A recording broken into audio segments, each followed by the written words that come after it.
Once upon a time, in a land far away. I'm Katrina. And I'm Geoff. And welcome to the Fairy Tellers Podcast. Myth, legend, folklore, fable. We explore what they say about cultures then and now. Grab a hot cup of cocoa and a comfy seat while we retell you a thing.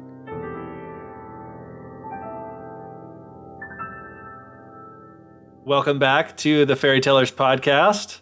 Today, we've got a little bit more of a heavy conversation probably that's going to go on, but within that heavy and important conversation, lots of really good stories and fun stories. So I'm looking forward to it, and I think it'll be a good discussion. Yes. Right now, Geoff and I are producing this podcast from America, because that's where we live. United States of. Oh, that's true. We're in the United States of America. And right now in the U.S., there's a lot of protests going on, and there's a lot of talk even online, a lot of racial equality, societal changes, social justice. And one thing that I've noticed a lot online and even in different corporations and stuff are people examining where they fit into that conversation of racism, racial equality, what they can do to change. And I was thinking about that a lot this past week or the last couple of weeks, thinking about what we on the podcast could do to talk about some of those social changes and racism. And oddly enough, a change.org campaign kind of came into my social media feed that I was like, wow, this has a ton to do with folklore and the topics we discuss. And it doesn't seem quite like it. And it was change.org for Splash Mountain Ride in Disneyland to change it to something that is less problematic. Yeah, I was so confused when I saw that too, because I was like, what does Splash Mountain have to do with anything? Because I've been on it, but I also don't pay attention to anything but like dropping down the, like the big splashes and whatever at the end. Like I didn't know what it was from, and I guess it's from like Song of the South. Yes. Or whatever, but it's like, I've never seen that movie. I didn't know what that was all about. I guess like I probably had somewhere in the back of my mind like, oh yeah, that's what the thing is based around, but going through and you just see like rabbits and weird stuff going on, and I'm like, I have no idea what I'm seeing right now. Yeah, and you hear like the Zippity Doo Dah song. Yeah. And when I was a kid, the only reference, because I was born in the late 80s, so me growing up, the only connection that I had at all to that ride was the song Zippity Doo Dah. Yeah. Because my parents had like a sing-along tape. Uh-huh. And so it was like I didn't even have any visual images, just like the song. The audio, yeah. Yeah. And so I think a lot of people, especially our generation and younger, they have no real knowing of what the Splash Mountain ride at Disneyland is about or where it came from. And if they do, and if they do, it's because they've seen like kind of vague articles written online about like, oh, like Disney's top 10 most racist movies. Yeah, like, exactly. It's like, that's the thing. It's like Song of the South. I only know anything about it because they talk about how, it's never been like reproduced because apparently it's got all this racist stuff in it. So it's like, because it was never reproduced and everything else, like I never saw it. I have no idea what it's about even. Yeah. I was actually shocked to find out, and we'll go back in time and discuss more about this. The last time that it was ever like released to the public was 1984. Uh-huh. They had Song of the South in theaters. And what's upsetting about 1984, that happening, is the pushback that they received on it, even in the 80s, was not that much pushback. Like, the same groups that hated it when it came out in the 40s, were still upset about it in the 80s. Yeah. But also the same people who were like, oh, it's a classic, were still enjoying it. Yeah. And I think, thankfully, Disney, even though it didn't have any real, like, extra pushback, Disney realized that they were like, yeah, this isn't good. We should bury this. But then oddly, I think it was like the 90s,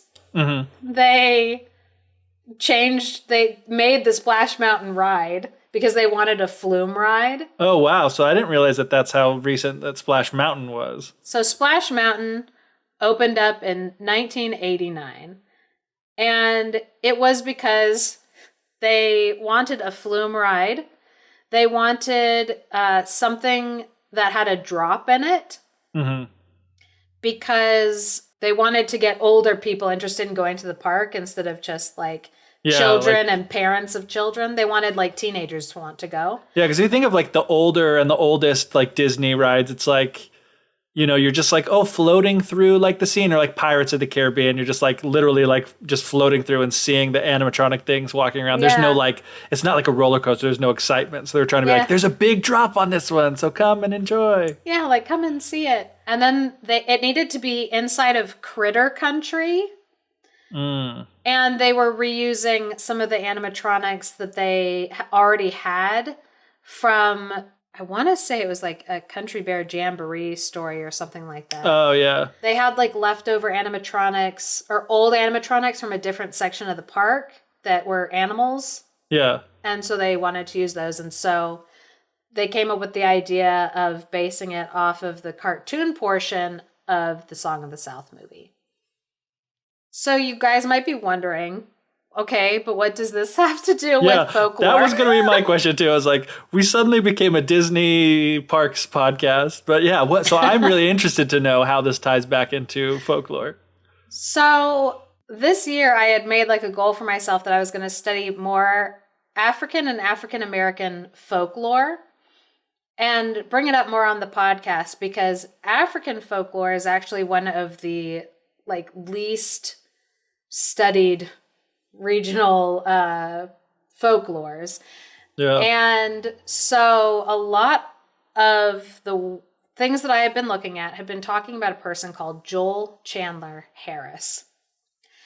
And Joel Chandler Harris is a very problematic figure in folklore history. And we'll get into that more, but if we go backwards step by step from the ride, Splash Mountain. So it's based off the movie Song of the South that Disney made in the 40s. And Song of the South was based off of what are called Uncle Remus stories that were written down and recorded by Joel Chandler Harris. Disney read them when he was a child, and he loved them. And he thought that they reflected a part of childhood in the United States that he was really nostalgic for. Yeah. Which we'll discuss why that's a problem. Boy. And so he really wanted to make a movie based off of those stories that he really loved. And the person who kind of invented the character, Uncle Remus, and had recorded the stories was Joel Chandler Harris.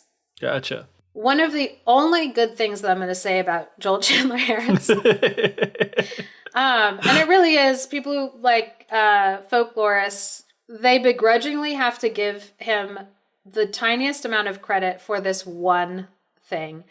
And that is that he was one of the first people who believed that the African American tales and the tales of enslaved people in America actually came from Africa.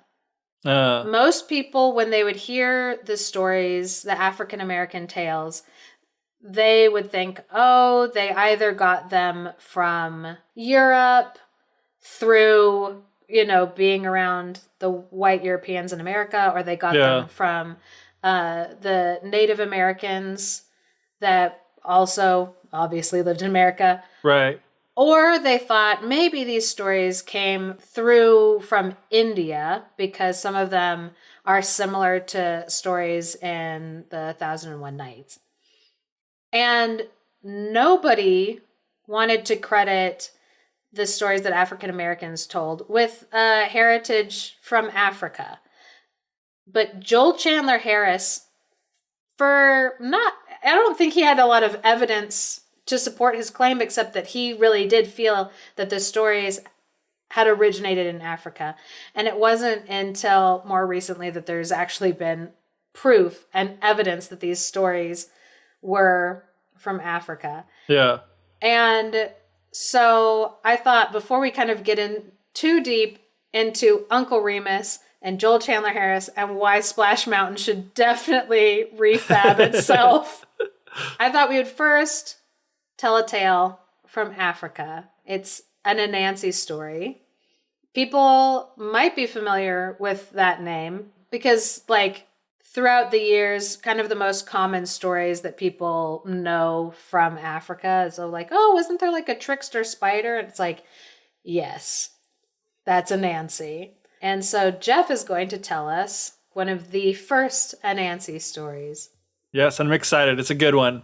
And one of the things I like about it too is the way that it starts. And maybe you'll have some insight into these kind of like beginnings and endings that they have.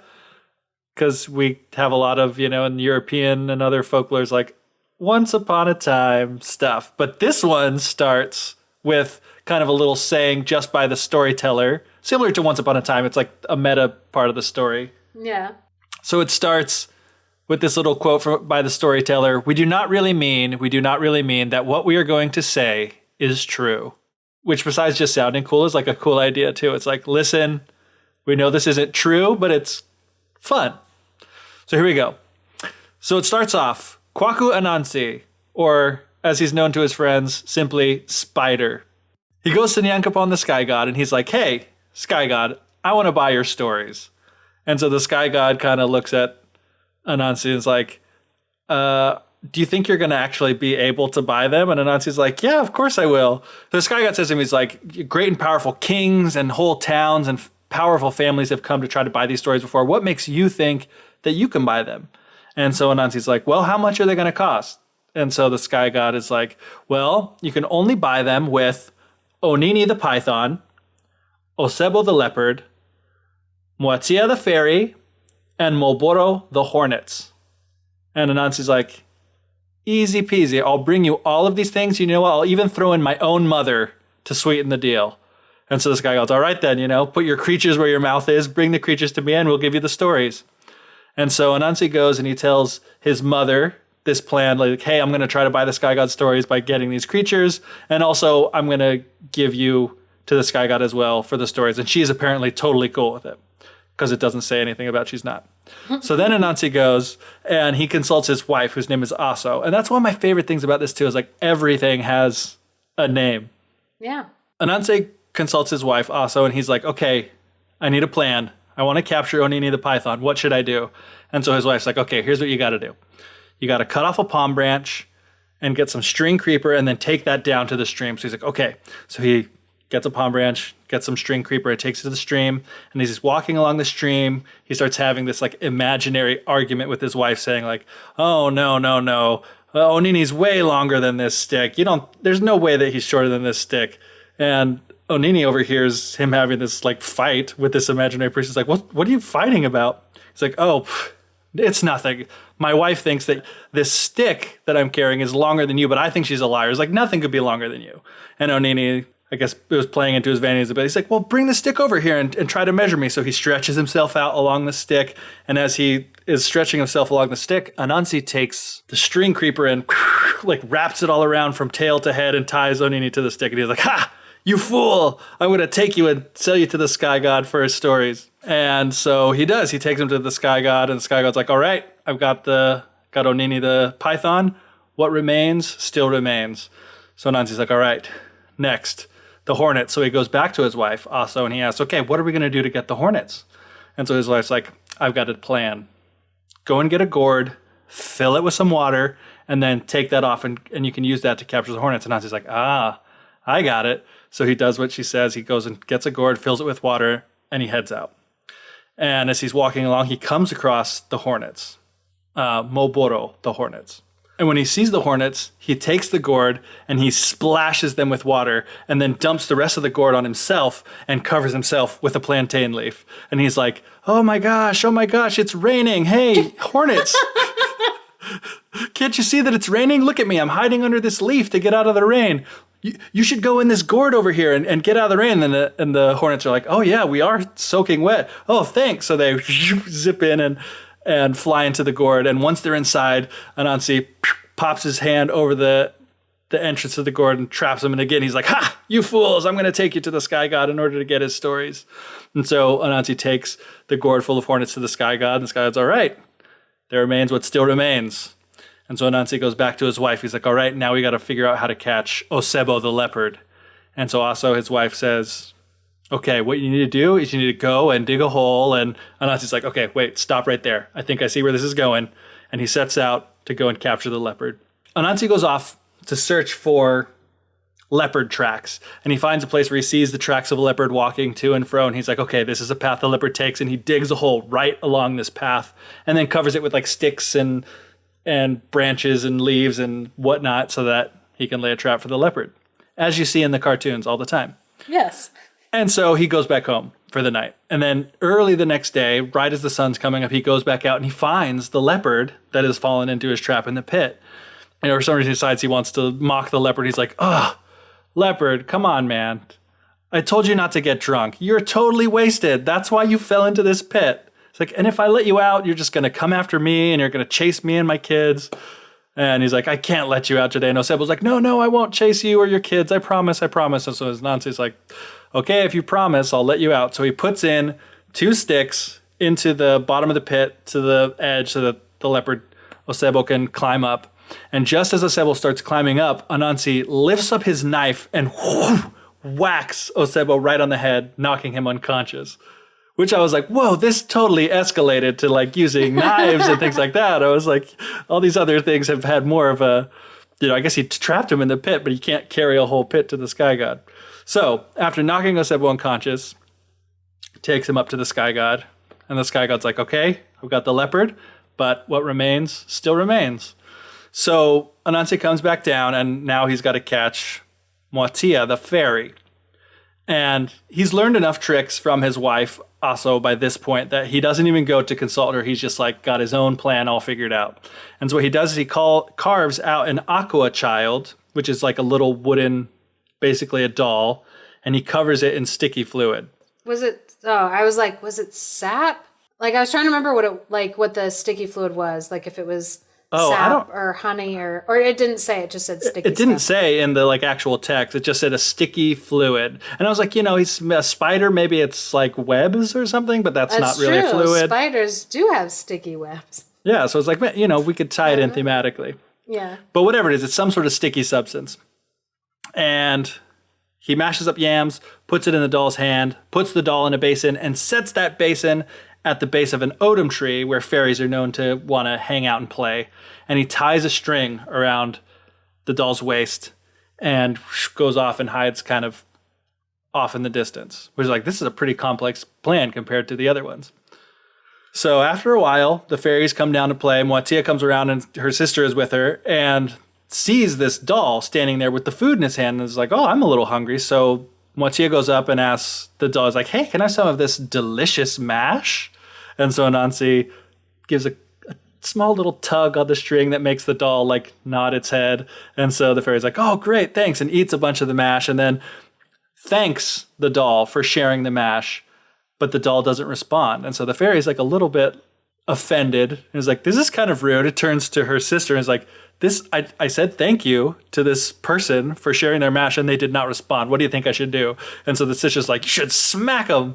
And so Moatia the fairy just like hauls back and tries to slap the doll in the face. But when it hits the doll's face, because it's covered in the sticky fluid, the hand just sticks. So it's like Moatia's hand is sticking to the face of this doll. And so she turns back to her sister's like, my hand is sticking to the doll's face. What should I do? It's like, well, smack it again with your other hand. So she reels back and smacks the other side of the face with her other hand. And now both of her hands are stuck to this doll's face on the sticky fluid. And she turns to her sister again. And it's like, now both of my hands are stuck. What should I do? And the sister comes along and starts trying to push the doll in the stomach to separate it from her sister's hands. And of course, gets her own hand stuck to the doll. At this point, Anansi comes out from hiding and ties both the fairies up and mocks him again. He's like, ha, you fools, I'm going to take you to the sky god in exchange for his stories. So on his way to take the fairies to the sky god, he stops by to pick up his mother. And he's like, all right, Mom, I got the fairies. They're the last thing. Come along. We're going to take you and the fairies up to the sky god in order to get his stories. And she's just totally going along with it. And so Anansi hands over these fairies and his mother.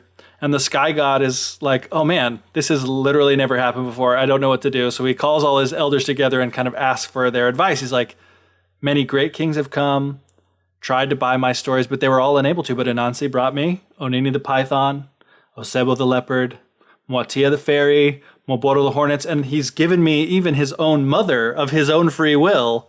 I guess we just have to sing his praises. So they all start cheering and they're like, yay, he did it. And the sky god says, I take my sky god stories and I present them to you. From now on, they will no longer be called stories of the sky god. They will be spider stories. And the storyteller ends with another cool little saying where he says, this is my story which I have told. If it be sweet or if it be not sweet, take some elsewhere and let some come back to me. The end. Awesome. So the reason why I had you start with that story is because it has all these different elements and motifs that pop up in a lot of what later became known as African American folk tales. Basically, anywhere where the African diaspora are, there are stories like this because they all came from Africa, and a lot of them started off as Anansi stories. Even if they have different names, it's the same kind of storytelling, complex trickster god. So, and one thing I wanted to talk about, like, he's a spider, but he's also like a man. One thing in my research that I thought was really interesting was that when African people would be talking about Anansi with a capital A, because where the word comes from, it does mean spider. It means spider, yeah. Yeah, but it means spider when it's not a capital A. Right. So, when they'd be talking about Anansi, they would say like, oh, he was a spider, but he was like kind of a human and a spider, and people kind of were like, I don't know what that means. You know, like translation wise, somebody who didn't come from that culture is like, I can't visualize that. And when they had African people actually draw what they're talking about, it really is like, it's like the face of a man and like maybe even some like bodily features of a man, but he has spider like arms and legs. But they really do mean like, no, he's like half spider, half man. Like it's like a mix. And it was a cool visual. Yeah. And another thing that I think is really interesting about their storytelling god, and then he becomes the character in the story. What is so fascinating to me about that is, again, we get this like tie-in with storytelling and weaving, which it's like in all these different places where it's more tied in with like textiles and stuff. Yeah. Here, it's just so fascinating that we have storytelling, but also the imagery of like something that like weaves a web. Yeah. Yeah. That like is creating something, that storytelling is more than just like words. You're actually like creating something out of thin air, whether that's the magic of fabric making or like a spider's web. That's cool. There were so many things in this story too that I was like, it made me want to do research as far as like I'd seen, you know, Anansi means spider, and I'm wondering if all of these other names like Onini the python and Osebo, whatever, if those are the names for the animals. Yeah. But then it was also like his mom's name is Nasia, but his mom is probably also a spider. So it was also kind of like, oh, maybe they just do have names. And like the fact they called the sky god at one point Nyankopon, but then another time his name is called Nyame. Like they, from then on, they kind of say, take him to Nyame, or they even just say sky god, but they kind of use like Nyankopon and Nyame as like interchangeable with meaning the sky god. So sometimes it was hard to, you know, it's like, it was one of those things where it's like, I know that there's more here that I just don't understand. And I want to understand what's going on with that. I would say, without doing any research on it, the different names for the sky god would probably be kind of like the same way that people are like God, Yahweh, Almighty Father. Like, Yeah. so I'm like, without doing any research at all on that, that would be like my guess. But yeah, if somebody wants to look into that, they can.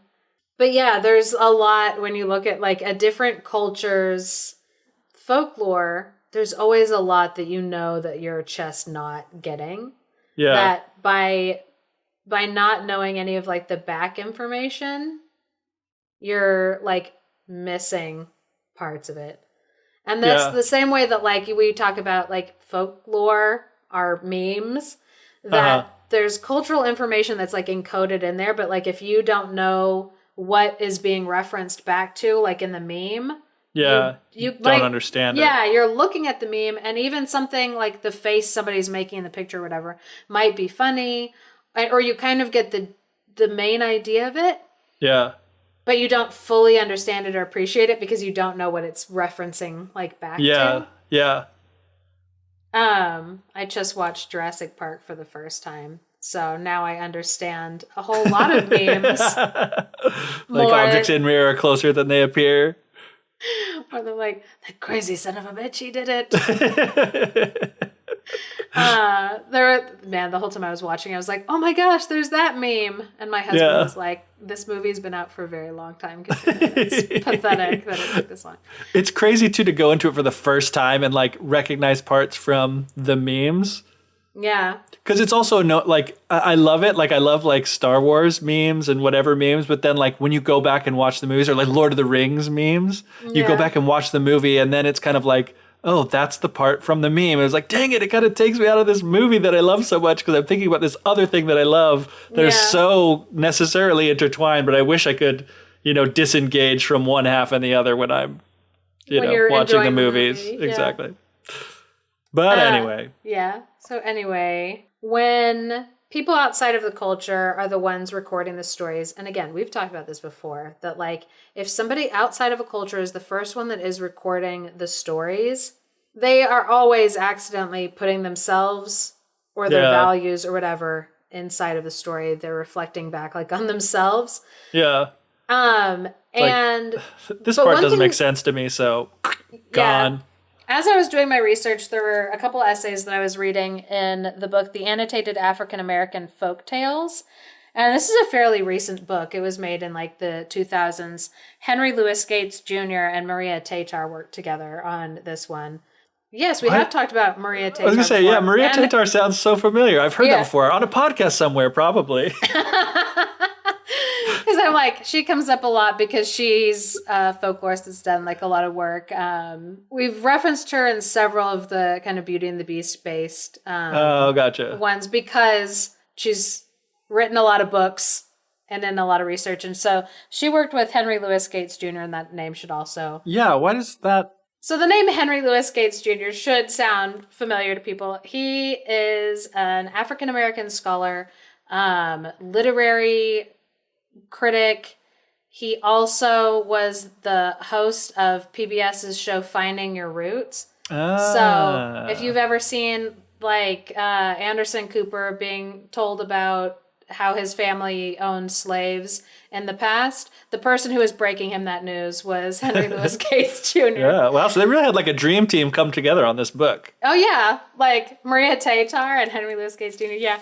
And as I was reading the book and several of the essays that they were writing out, they pointed out something, and I believe it was Henry Louis Gates Jr. essay at the beginning that I was reading when he pointed out that even though it is very problematic and difficult that usually it was white people going in, not scholars, not folklorists, not anthropologists, just white people who wanted to collect stories and sell stories from other cultures. Even though there are a lot of problems with that, and it means that they aren't getting really good copies of the stories, they still are capturing enough of the story that researchers can go back and find those elements and proof of like elements and motifs and tale types within the stories, even if the stories themselves have been somewhat mangled by the people who were writing them not really understanding what they were writing.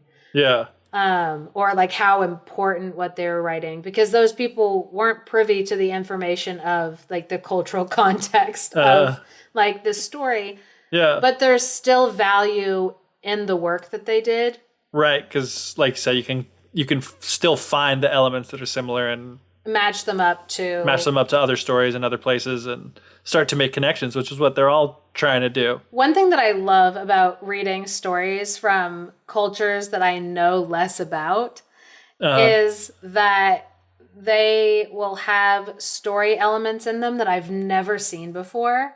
Yeah. Or that are new to me, or like creative ways, like with this Anansi story of like capturing the different animals. Yeah. Because like you said, the one with the leopard where he's like, oh, I'm going to dig a hole. And we're like, we've all seen that on cartoons. Yeah. But I absolutely love the one with the snake where he's just like, oh, my wife thinks that, the stick is longer than you. It's like, oh, yeah, well, I'll just stretch myself out along. I was like, yeah, I've never seen that before. That was really cool. Or even the, like, splashing water, like, on himself. Yeah. And, like, the hornets. The It reminds me of those videos where somebody, like, throws a towel on top of somebody in the store and on themselves. And then they pull it off, and they're both looking around like, who's throwing towels like, was around that here? Yeah, that's exactly what Now we know where they got the idea from. Yeah, from Anansi throwing, like, water on people. And it's also interesting, too. It's just as interesting. I think it's kind of more interesting, the unique things. But then also you have that moment where there's like things that are familiar, like the fairies. You're like, oh, fairies are a thing in the African folklore as well. Yeah. And seeing how fairies, again, are similar and different across and between cultures or whatever. Yeah, and it's kind of like, that's kind of like the closest word to describe those kind of like otherworldly creatures of like you're more of a nature spirit, but you're like that's mischievous and I didn't think about that too. The difficulty of like translation. It's like that wasn't called a fairy. It's probably its own thing, but it's kind of close to a fairy. Yeah, in the sense we talked about too, it's kind of like the chaotic neutral sort of a thing where it was like at first the fairy really liked the doll because it was sharing the food, but then it didn't appreciate that it didn't respond to being thanked, so it decided to like slap it in the face. It's like that's very keeping with fairies in other cultures. So it makes sense why they'd be like, you know what, this totally sounds like a fairy to me. Yeah, and that's, they also, apparently there's like a dwarf kind of equivalent also of like an earth creature that like dwells in the earth. And so it's interesting how it's like the same type of imaginary beings. Yeah. seem to like pop up, because I mean we've even talked about how like that concept of fairies and like fairies that belong to like a tree or like a tree spirit were found like all over the world, and so it is interesting how like I don't know that we kind of perceive magic in nature and like personify it in different ways. I think that's really interesting. One of the biggest problems with people who are outside of African cultures, and especially in people who are recording African American tales and tales of people who were enslaved and like forced not to have an education, is that the people who were recording the stories perceived them as dumb, as like not as intelligent. And I mean, I would see a similar problem happen like when I was living in Thailand. A lot of the times, I'd be at a market or like a Wat, like some kind of a tourist place where white people were interacting with the local Thai people. And the white person would be getting frustrated because they would think that they were talking to like someone who was stupid and not understanding what they were saying. Because the person that they were talking to, English was their second language. So their English didn't sound as good as the like white person's English. And so they would be thinking like, why is this Thai person so dumb? And it's like, they're not dumb. They speak two languages. Like the fact that there's that divide where they're like, oh, your English doesn't sound as high or educated as mine, therefore you must not be a very intelligent person. And it's like, oh, it's so wrong to like think that way. And it's frustrating to see it like still happening today, that there's that like misconception. And so the people who were recording these stories at first, you know, they didn't see a whole lot of value in them, except that they were exotic, they were new, they were different, but they didn't see the depth in them because they perceived that the people they were collecting them from were intellectually beneath them. Yeah. And what people are finding more and more as they're studying them today is just how complex the system of folktales are. Mm-hmm. For instance, there's this whole section that we're probably at some point going to do a podcast episode about because I absolutely love these tales. They're called dilemma tales. Okay. And basically what they are is they would be stories that people would be sitting around in a group telling these stories. Somebody would say a dilemma tale. And the purpose of it was to introduce a problem and then force the community then to have a conversation about the problem. Mm-hmm. And they would all discuss it amongst themselves to figure out like what their values as a community were, like what they valued the highest, and therefore how the story should end.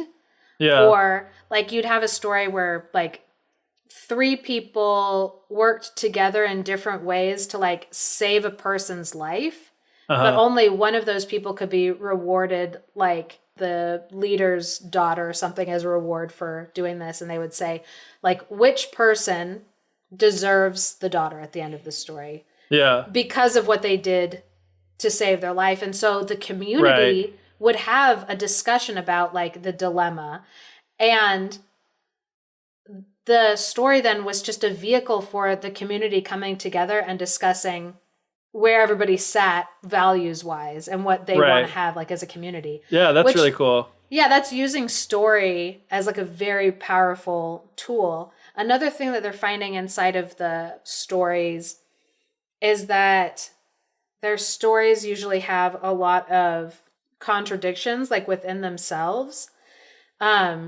Characters that are having conflicts within themselves, or even just contradictory conflicts theme-wise.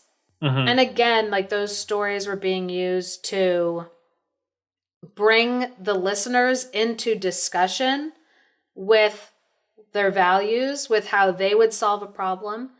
And then there are some stories where one character would be facing trials, and those trials represented the trials and problems that we all hold within ourselves.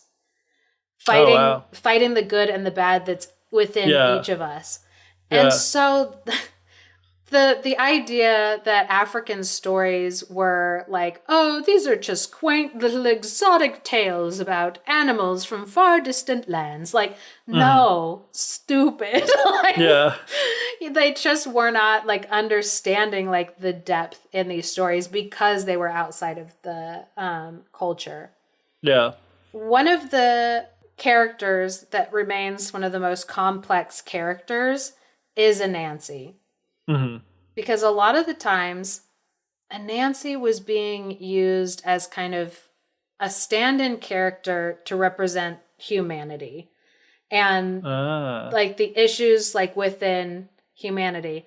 And the story of Anansi going to get those stories and then to make them his story was also to make them the human family's stories. Right. That he was like taking that and giving it, giving ownership to those stories to people. Rather than like the sky god. Yeah. That power to create was like given to the people. That's cool. And so Anansi was such an important character that you see him pop up in other cultures as like Aunt Nancy, because like the name like got brought over. So there are a couple different kind of myths about like African tales becoming the stories of African Americans. Mm-hmm. One of the myths, and that a lot of people, especially at the time when they were saying, oh, none of these stories came from Africa. They're all like the stories of America, the native peoples of this land. Yeah. And the Europeans, it's more of them mixing together, and therefore, like, these stories belong to all of America. Yeah. People who believed that, one of the myths that they would tell to kind of take those stories away from African American people is that, oh, well, they couldn't have brought stories from Africa because of how they were brought over on the ships.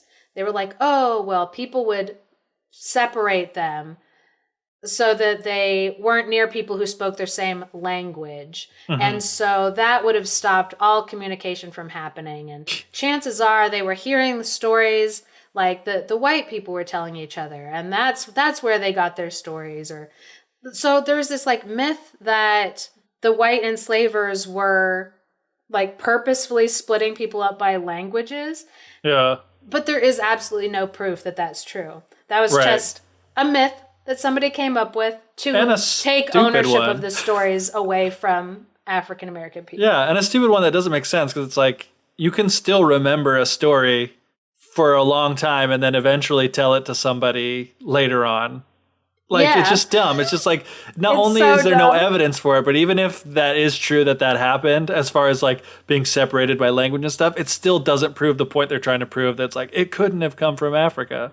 Yeah, well, and not to mention like the idea that these people were being told stories from like white enslavers. Like, do you Yeah. think that like somebody was going into their quarters and being like, I thought I would tell you the story of Cinderella? Like, no, no one was doing that. The absolute opposite of that would happen, where people who would, the white people were like, oh, I'm going to have like this person come and like watch my kids. That's going to be their job, is to like be either the wet nurse for my child, the nanny caregiver for my child. Uh-huh. Those like Africans and African Americans were telling their stories to the white kids that they were watching. So Yeah. it did not go the other way. Yeah. And so that as a theory, like, it's so wrong. Not to mention that for the exact same reasons that we talked about just a couple minutes ago about how people were like, oh, they don't speak English, therefore, like, they must not be, like, intelligent. That same kind of mentality also went the other way, where, like, the white people in the South didn't really fully understand language, dialect, any of that. Mm-hmm. Like, to them, all of the people that were being enslaved came from the same place, must all have, like, the same language and background. Yeah. So the idea that people were splitting up by language so that they wouldn't communicate with each other, like, there's no evidence of that happening. Yeah. And we've talked about this before, about how stories can travel so far because they are so lightweight. Like, they are in the mind of whoever is carrying them. Mm-hmm. And the exact same thing was true when they were forced on those boats to America. The African people still had the stories because they're within you. Your culture is buried deep within you. Yeah. The songs that you know, the things that you've already experienced, like, in your life, you carry those cultural things with you. Yeah. And of course, that was one thing that they had to share with each other when they did have time to be together. Yeah. So Anansi was a character that traveled very, very well. And because it was a character that could so easily slip into different stories, Mm-hmm. and when I said earlier, like, he's very complex, I mean, like, in the story, sometimes he's a good guy that you're, like, rooting for. And Yeah. sometimes he's making choices based off of selfishness and greed. Yeah. In the same way that all of us are complex, where sometimes we are making a right choice for a good reason, Uh-huh. and sometimes we are making a right choice for a wrong reason, or we're making wrong choices, for sure the wrong reason. We're all complex, and that's why Anansi was such a complex character. And what Anansi became in the African American folklore was Brer Rabbit. Or Brer Rabbit. It stands for Brother Rabbit. And I never knew that. Yes. So Anansi, and it's just in this, like, just in like the South, because if you go to like Jamaica, it's a different name, different places, and snuck into different stories. But Brer Rabbit became Anansi. But Brer Rabbit also represented the African people. And every time you have a predator that needs to be outsmarted in a story, the predator are white people. Mm-hmm. They're enslavers. And the reason is because rabbits are helpless prey, and it reflected that same helplessness that the people felt. But also, Brer Rabbit was like Anansi, where he was a trickster. He was smart. He could outwit.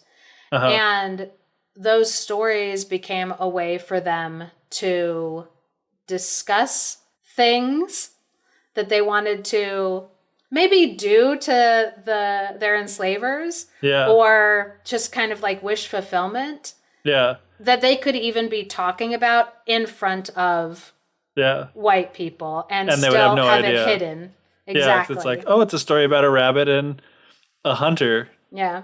They even sometimes could use the stories to communicate with each other plans that they had for helping each other cool. Escape enslavement. Yeah. Or various things, like, because they had this like cultural code that they could use. And so these stories were so important. And just a quick aside, I do want to say, not all African American folklore has to do with slavery. One thing that has been super upsetting about the Uncle Remus stories is that all that most white people know about African American folklore in the United States is the Uncle Remus versions of the story, which is very upsetting because they were appropriated by a white man, Joel Chandler Harris. So, I want to talk now a little bit about Joel Chandler Harris. Yes. So, Joel Chandler Harris was born in 1848, and he was born to a single mother. He was actually named after just the doctor that delivered him, Joel. And his uncle's name was apparently Chandler, and his mother's name was Mary Harris. So Joel Chandler Harris, and he was just named after the doctor. And apparently Joel Chandler Harris was very sensitive to the fact that he was an illegitimate child. Mm-hmm. And there were a lot of things about his childhood that I'm like, that it is very sad. Because he did grow up, his mom was an Irish immigrant. He grew up poor. He apparently had red hair and he had a stutter, which his daughter later said, like, oh, and because of those things, he really felt for the black people in his life, which I'm like, no. Having a stutter is not the same as being enslaved. That's not, like, it's really frustrating reading the things that either Joel Chandler Harris said about himself or that his daughter said about him. Because like everything he says, you're just like, you're so wrong. It's so absolutely wrong. But anyway, so as he was growing up, the thing that was kind of the saving grace, I guess, for his life and his future achievements was that he and his mom did get a lot of help from prominent white people in their town. A doctor, not the doctor that he was named after, but a doctor had a cottage in the back of his property that Joel Chandler Harris and his mother lived in when he was growing up. And later, when he was a teenager, he was a printer's devil, which I did not know what that meant. So I looked it up. So a printer's devil is basically, it's being an apprentice, except that you're not apprentice. You're basically doing you're not learning how to do the job. You're just assisting and doing. Yeah, you're just being sent on a lot of errands, running around, cleaning like without stuff being up. on the path of like becoming a printer. Like, here I am apprenticing you in a way that I'm training you to become a printer on your own. It's like, no, we know that you're never going to be a printer, but I need someone to do these things. Yeah, it was basically just like child labor to just make him do stuff. But Joel Chandler Harris got to live on the property or in the house of the printer who, the publisher of that newspaper. Yeah. And it was there that Harris got to meet the people who would later tell him the stories that would become his books of Uncle Remus. So this is a quote from Julia Harris speaking about her father, Joel Chandler Harris. She wrote, "When the work and play of the day were ended and the glow of the light would be seen in the Negro cabins, Joel and the Turner children," the publisher, his last name was Turner, "would steal away from the house and visit their friends in the slave quarters. Old Harbert and Uncle George Terrell were Joel's favorite companions, and from a nook in their chimney corners he listened to the legends handed down from their African ancestors, the lore of animals and birds so dear to every plantation Negro." So there's a lot of bad things about the quote, but one thing that I do appreciate is that they named two people, Old Herbert, or Harbert, it's Harbert, and Uncle George Terrell, because those were the people whose stories Joel Chandler Harris appropriated. Yeah. And became the Uncle Remus character. And I think that it's important to name those people. Yeah. Because it's cool that we know who it is that he got this stuff from. Yeah, I'm like, they deserve to be named because Joel Chandler Harris took over the kind of heritage of these stories and basically stole them away from the culture that they belong to. And so I do think it's important to name them. It also shows this mindset that's a big problem, that Joel would talk about these people as if they were his friends, when the relationship was obviously way more complex than like friends or even like a kindly uncle. Like, yeah, it's way, way more complicated than that, because like these people weren't necessarily sharing these stories with Joel because they felt some kind of like kinship or familiarity with him or anything. In fact, there are some scholars that think because of how violent and graphic the stories are with Brer Rabbit attacking the other animals, or the animals usually get their comeuppance in a very violent fashion. Yeah. And some people even theorize that like while Joel was listening to those stories, the people who were telling him the stories were having a laugh at his expense because what they were saying was an encoded thing about like how awful they thought white people were and the things that they wanted to do, wish that they were empowered to do to white people. And so the idea that, you know, Julia Harris thinks that like these people were her father's like friends, it just kind of shows that mentality. I mean, Joel Chandler Harris himself, he was really nostalgic for what he thought of as like the good old days, like, and plantation life. Yeah. And he would later describe his Uncle Remus character as having, quote, "nothing but pleasant memories of the discipline of slavery." It's like, oh. Probably not. Yeah, it's like, no. Your Uncle Remus character can't possibly be based on reality. And that is the main problematic element also with Songs of the South, is that Walt Disney kind of carried forward that idea reading in those stories. that the times when slavery was considered okay in the United States, the idea that those were the good times is awful. The idea that like African people and their ancestors enjoyed what was happening, or that like it wasn't as bad as some people might say, like, no, enslaving people is horrible and it's awful. And to act like it's this pleasant time that we should go back to or that deserves emulation, like it's wrong. It's just wrong. And that's why, I mean, because a lot of people who don't necessarily know Song of the South or the history of these tales, sometimes they point to the story of the Tar Baby and they say, oh, because like Tar Baby is racist. The term Tar Baby has become racist from that from people knowing about like that story. But that's not why Song of the South is racist.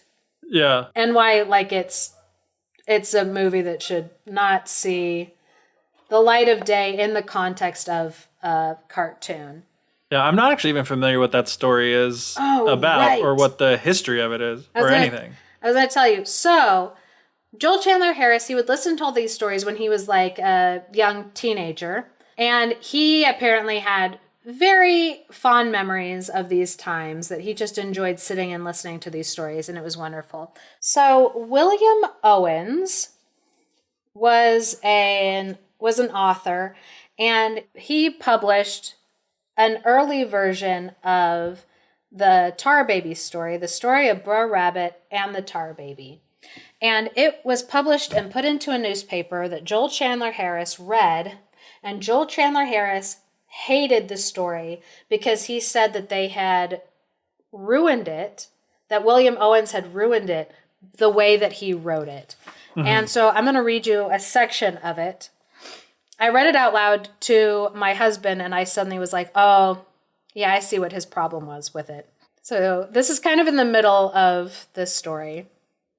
Brer Rabbit, who has as little regard for truth as for honesty, replies, attempting to throw all the blame upon the deceitful maiden by whom he had been entrapped, not even suspecting yet, so we are to infer, that she is made of tar instead of living flesh. He declares with all the earnestness of injured innocence that he was passing by in the sweet, honest moonlight in pursuit of his lawful business, when this girl hailed him and decoyed him into giving her a kiss, and was now holding him in unlawful durance.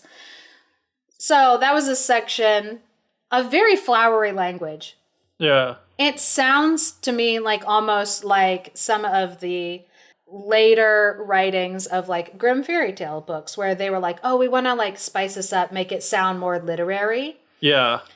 So because this sounded so literary of a European literary fashion, Joel Chandler Harris was like, no, the way that they wrote it completely robs it of the way that it sounded to me when I heard a black person tell the story. He doesn't use the term black person. I want everybody to know, because I don't want people to think that he didn't say other things. But he was like, it doesn't sound the way that I remember hearing it from a black person. And so he did what can only be described as literary blackface. And he decided that he was going to rewrite the stories in the way that he felt black people talked. Except it is absolutely just a minstrel, blackface, literary mess. Yeah. Because he was like, oh, no. I'm like, I don't even want to try to like read the way that he wrote it, because like it only will come out sounding racist. Yeah. The way that, because it's bad. And it's frustrating, too, because at the same time, we've talked about Zora Neale Hurston. There became a writing style called, I think, the Black Vernacular Literary Tradition. And they write, and Zora Neale Hurston, she did this, where when she wrote down the stories, she wrote it as the people were speaking it. The difference between the way that she wrote it down and the way that Joel Chandler Harris wrote it down, I feel like can only be explained as like You know when comedians would pretend to sound like a Chinese person and they would just make offensive Chinese Noises. sounds? Yeah, Right. like I'm doing air quotes because it wasn't. It's like the difference between that and just like an actual Chinese person talking. Like, Yeah. because he wasn't necessarily representing the actual way that Black people talked. He was writing a stereotype of what he felt thought. they Yeah. sounded like, instead of the actual like African American vernacular English, Right. which is like a real thing. Yeah. And Zora Neale Hurston, because she herself was an African American and grew up around people who spoke African American vernacular English. Yeah, she knew. Yeah, she knew how to write it down to where when you're reading it, it sounds like the way that her family talked. Yeah. As opposed to what Joel Chandler Harris did, which was just take the stereotype of Black people and knock it up for the dramatic effect of the story. Exactly. That he felt like, oh, this is what it sounds like to listen to a Black person tell a story, which is so wrong. Yeah. So, and then not only did Joel Chandler Harris take these stories and appropriate them out of, like, away from the culture that they belong to, he also made really good living from it. Mm-hmm. He made a lot of money making like book after book after book. And what that also did was it took these stories that belonged to this group of people and it made it be part of other people's childhood who, like, I'm just going to say, like, didn't deserve those stories because they didn't appreciate them. Right. One of those people being Walt Disney. Right. Because, like, Walt Disney then grew up hearing those stories and felt like, oh, this belonged to my childhood. This should belong to all, like, white American childhood because it's this, like, nostalgic feel-good stories that are framed around this old Black man giving these stories to a little white boy in the frame narrative of Joel Chandler Harris's book. And so Walt Disney decided that he was going to basically do the same thing. And there was... For a modern audience. Yeah. It's like, oh no, Walt. Well, no. And I want to read... This is a quote from Alice Walker, who wrote the book The Color Purple, and a lot of other books. Right. And in this essay called Dummy in the Window, she wrote a little bit of what it was like for her going to see Song of the South when she was a kid growing up. Our whole town turned out for this movie. Black children and their parents in the colored section, white children and their parents in the white section. The film was vastly alienating in two ways. Not only from the likes of Uncle Remus, in whom I saw aspects of my father, my mother, in fact, all Black people I knew who told these stories, but also from the stories themselves, which passed into the context of white people's creation, the same white people who, in my real everyday life, would not let a Black person eat in a restaurant or through their front door, I perceived as meaningless. And so, to her, as a Black person, these stories that she had grown up hearing from, like, her parents, because they were part of her heritage as an African American, she then had to, like, go in a theater and watch these stories be given to white children as if they were part of their heritage. Yeah. And the stories had gone through like layers of white people to get to those children, where it was Joel Chandler Harris taking them and then also Walt Disney taking them. So like these white men had taken them, made them their own, and then gave her cultural heritage to all of the white kids in America who at the time all thought that, you know, like she didn't deserve to be even in the theater or near them in a restaurant or whatever. Yeah. But now her heritage was being given to them. Yeah, that is really sad.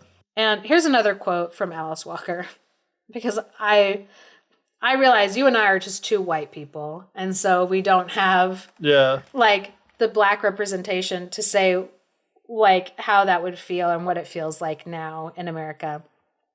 So, another quote from her essay, Dummy in the Window. The worst part of being in an oppressed culture is that the oppressive culture, primarily because it controls the production and dispersal of images in the media, can so easily make us feel ashamed of ourselves, of our sayings, our doings, and our ways. And it doesn't matter whether these sayings, doings, or ways are good or bad. What is bad about them, and therefore worthy of shame, is that they belonged to us. Mm-hmm. And the way that Chandler Harris presents Uncle Remus and these stories is just kind of the, like, oh, look at the quaint way that African Americans tell stories. Like, look at their English that doesn't sound like our English. Like, the way that they are, the values that they have, they're not the same as ours. Look how quaint they are. Mm-hmm.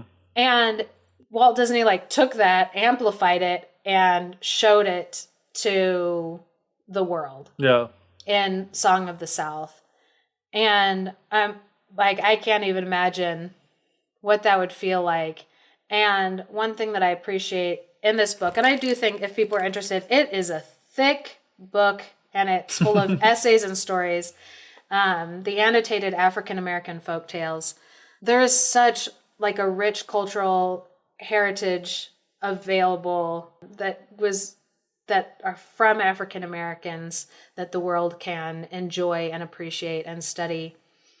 In one of the essays inside the annotated African American folktales book that everybody should go out and get, they talk about how these stories can be reclaimed and how they are being reclaimed by African Americans and different storytellers today, like Toni Morrison and Alice Walker also did work to do that. But there are lots of storytellers who can reclaim these stories and take them back from what was happened to them. And so I actually appreciate that the Disney company has stopped putting out Song of the South, that they are saying that they're not planning on putting it out there. I disagree with the idea when people are like, oh, but it should still be available for quote unquote like educational purposes.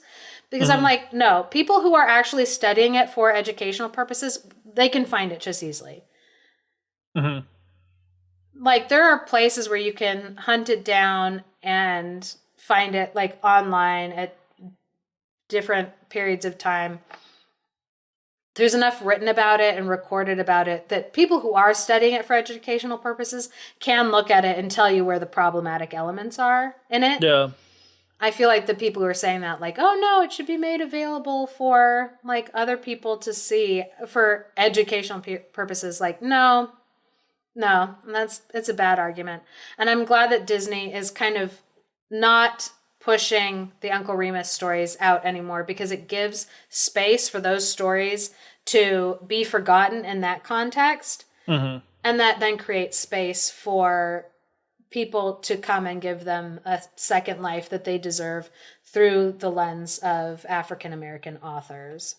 Yeah, that is a really interesting and kind of complex thing to think about, especially like in the context of a podcast where we retell these stories in our own way and share them with people. Like to always be conscious and thinking about, which I think we try to always, being conscious of like, how did I get this story? Who recorded it first? What lens is it being presented to me through that might be altering, what's going on? And I think it is great, like you're saying too, is like the importance of being able to forget it is so that we can experience it. Like I've never seen this Song of the South. I could see stories that were from there, but from a way that actually come from the right culture and get to experience it more fully without, I don't know. I don't know what I'm trying to say, but yeah, that you're like glad that there is that gap so that we can reuse them. Oh, and you had asked earlier, you were like, oh, I don't think I really know the story of like Tar Baby that well. And then I like went off on who took it from who and stuff, but I never really like told the story of Tar Baby. So very quickly, because there are lots of different versions and variants like on the story, and the thing that connects them together is this idea of, it's two things: the sticky figure, which can be sticky for a number of like different reasons. So the sticky figure, and then also the outwitting to get away. Mm-hmm. So there once was a fox who was trying to get Brother Rabbit, whatever you want to call him, the rabbit figure, the hare, the trickster hare, which also is, there's stories in Africa with specifically a trickster hare. So yes, this story goes back to Africa.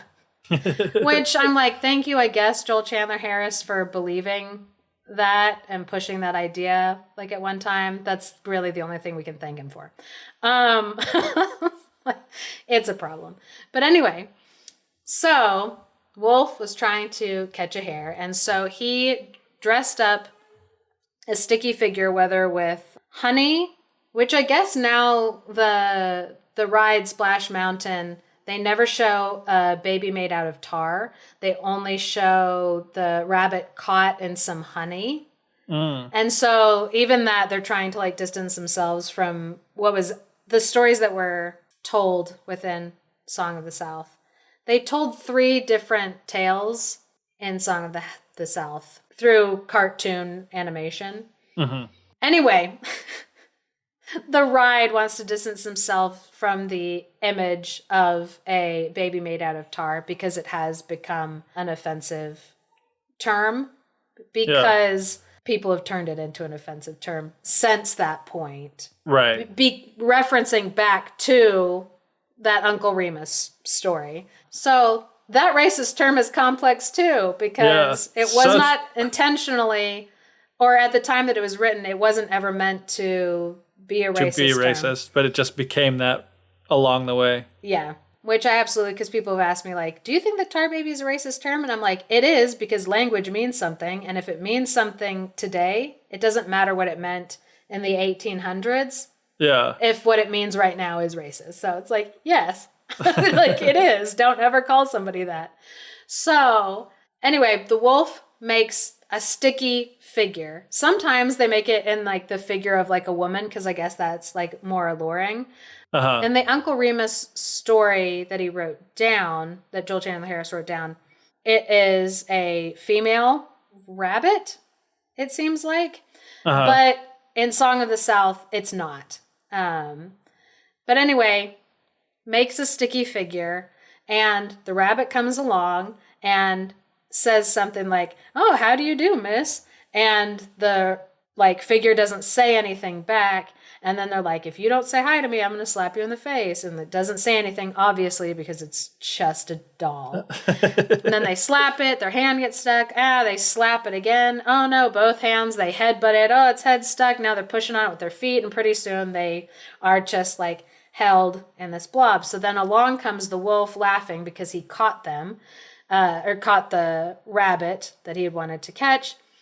And then he's like, "Oh, I'm going to cook you in a stew," or "I'm going to beat you to death," or whatever. And whatever the threat is, the rabbit is like, "Oh, good. I'm so glad. I love being cooked like in stew. That'll feel really good to be cooked in stew. I was scared that you were going to throw me in the briar patch." And then the wolf is like, "Oh, well, if that's what you don't want me to do, then that's definitely what I'm going to do to you."